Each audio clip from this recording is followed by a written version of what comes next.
Yo yo l'équipe, j'espère que vous allez bien. Bonsoir à tous. Donc voilà ma revue de presse du 14 janvier.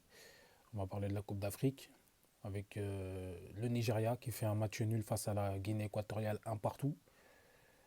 Voilà, le Nigeria, moi, ils m'ont énormément déçu parce que offensivement, on nous disait, on nous vendait cette équipe-là comme une équipe très très dangereuse offensivement.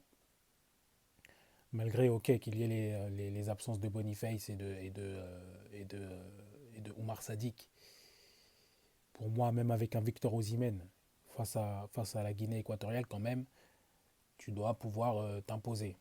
Et je dis ça parce que Osimhen, il a raté énormément d'occasions. C'est pas dans ses habitudes. J'ai une frappe en tête là où il est devant les cages, il part tout seul et il croise trop sa frappe. Il cherche le premier poteau, mais il croise trop sa frappe.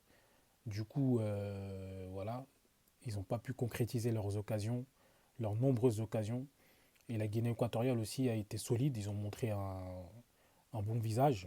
Voilà, la Guinée équatoriale, il faut pas les sous-estimer parce que lors de leur dernière participation à la Coupe d'Afrique, ils arrivent jusqu'en quart de finale. Ils sont éliminés par le Sénégal dans un match assez compliqué pour le Sénégal, avec un très bon Salvador qui était aujourd'hui buteur.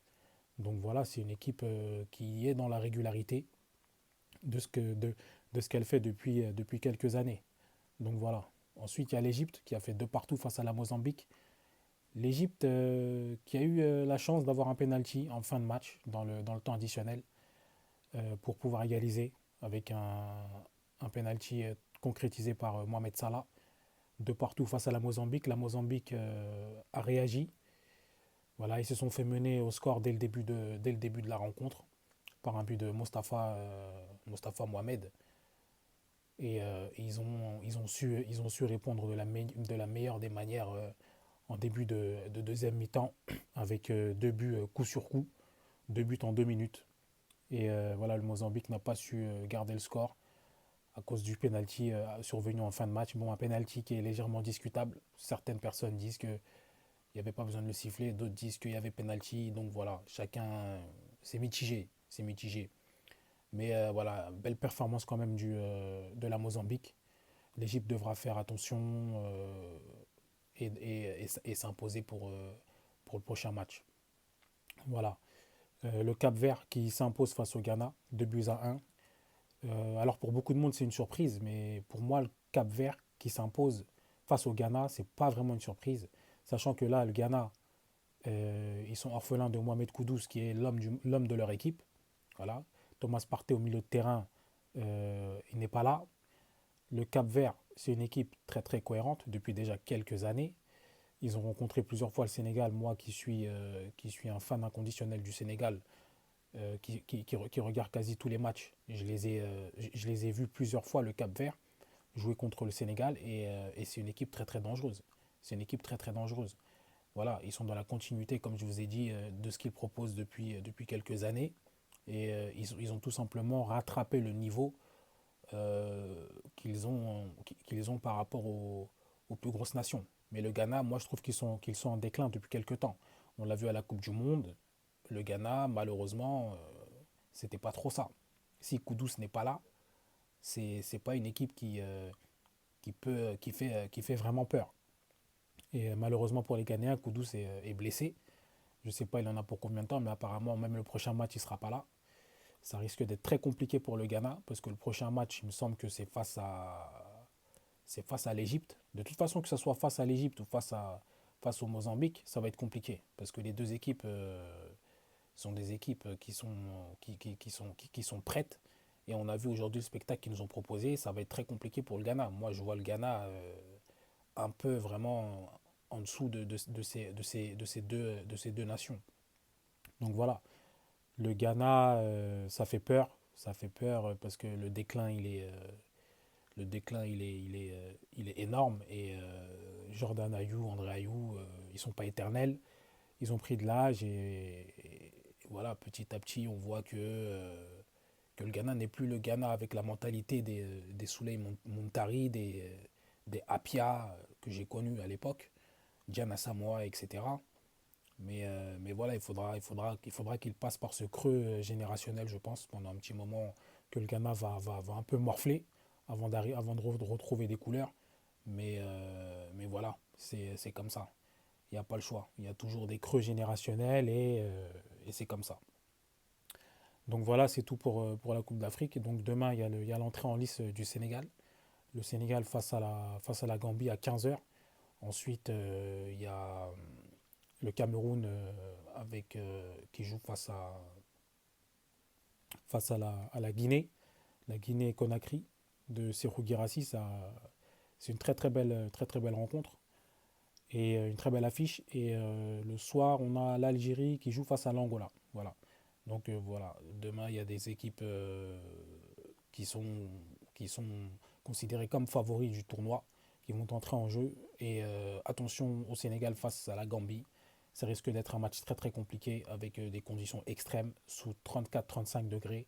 Ça ne va pas être facile et le Sénégal devra faire sans Youssouf Sabali, son latéral droit titulaire. Donc normalement Crépin Diatta prendra le couloir droit, je pense. Et voilà, donc moi je m'attends à un match très très compliqué en tout cas, parce que la Gambie, c'est pas une petite équipe qu'il faut négliger. C'est une équipe qui quand même était allée jusqu'en quart de finale lors de la dernière compétition. Et voilà, il faut les prendre au sérieux, il faut les prendre au sérieux, vraiment. Après, on va passer à la première ligue avec Manchester United et Tottenham qui se sont neutralisés sur le score de 2 partout. Voilà, donc Manchester United avec un but en tout début de match de Rasmus Højlund. Voilà, Højlund, moi je suis très content pour lui parce que il a été beaucoup critiqué. Mais Højlund, je pense que 2024, ça va être pour lui.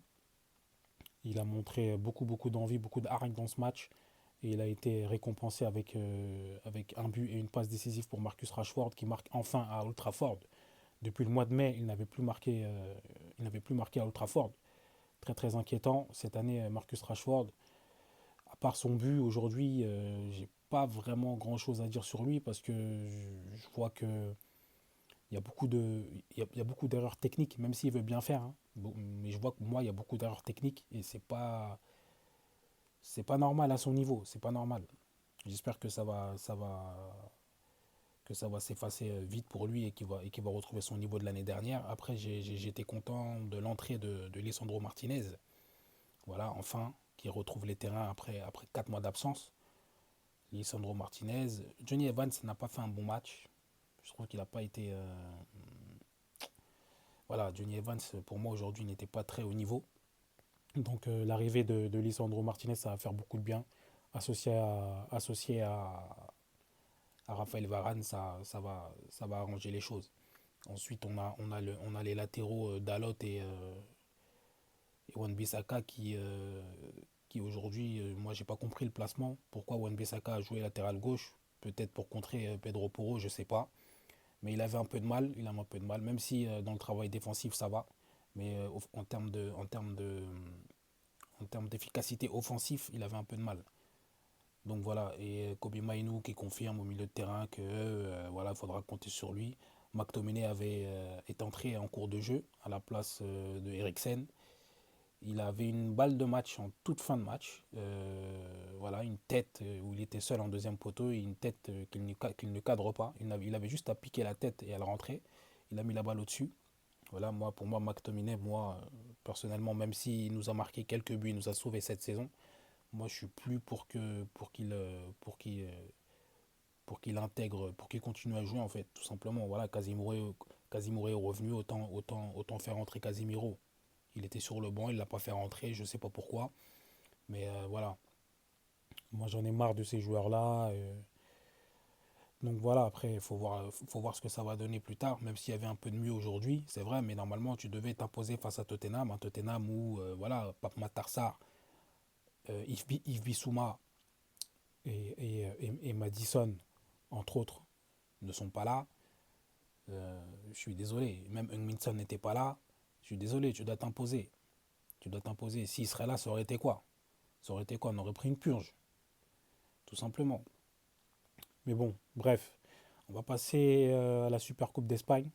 Voilà, avec une victoire écrasante du Real Madrid, 4 buts à 1 face au FC Barcelone, qui n'aura pas existé aujourd'hui, malgré un superbe but de Lewandowski. Lewandowski qui nous a sorti une frappe exceptionnelle, voilà, une reprise de volée exceptionnelle à l'entrée de la surface. Mais voilà, moi j'ai un nom à retenir aujourd'hui. Si j'ai un nom à retenir dans ce match-là, c'est Vinicius, tout simplement. Vinicius Junior qui a été étincelant. Voilà, il a mis un triplé. Il a été auteur d'une passe décisive pour Rodrigo. Et puis, euh, et puis voilà, c'est tout à son honneur. C'est tout à son honneur. Il a été excellent. Il a été excellent, il n'y a rien à dire. Tout le Real Madrid a été excellent quasiment. Pas quasiment, c'est clairement. Tout le Real Madrid a été excellent. Côté barcelonais, malheureusement, voilà, il n'y a rien à se mettre sous la dent. J'ai envie de souligner le niveau catastrophique de la défense centrale, notamment Koundé. Koundé, vraiment, c'est plus possible. C'est pas possible. Araujo aussi, et d'ailleurs, il a pris un carton rouge. C'est pas possible. Et le, le, le- le Barcelonais vraiment que j'ai envie de mettre en avant aujourd'hui, c'est vraiment Baldé. Il n'y a que Baldé qui a vraiment essayé de faire quelques bonnes choses. Mais quand ça ne suit pas, il ne peut rien faire tout seul. Et en plus, c'est un latéral. Donc voilà, il faut que Xavi trouve une solution. Je pense qu'il est temps pour Xavi peut-être même de mettre la clé sous la porte et de démissionner avant de se faire virer. Voilà. Parce que là, je pense qu'il a usé de toutes ses chances au FC Barcelone. Voilà. Donc c'était tout pour moi. Rendez-vous demain pour la revue de presse du 15 janvier, tout simplement. Je vous souhaite une excellente soirée et à bientôt. Ciao.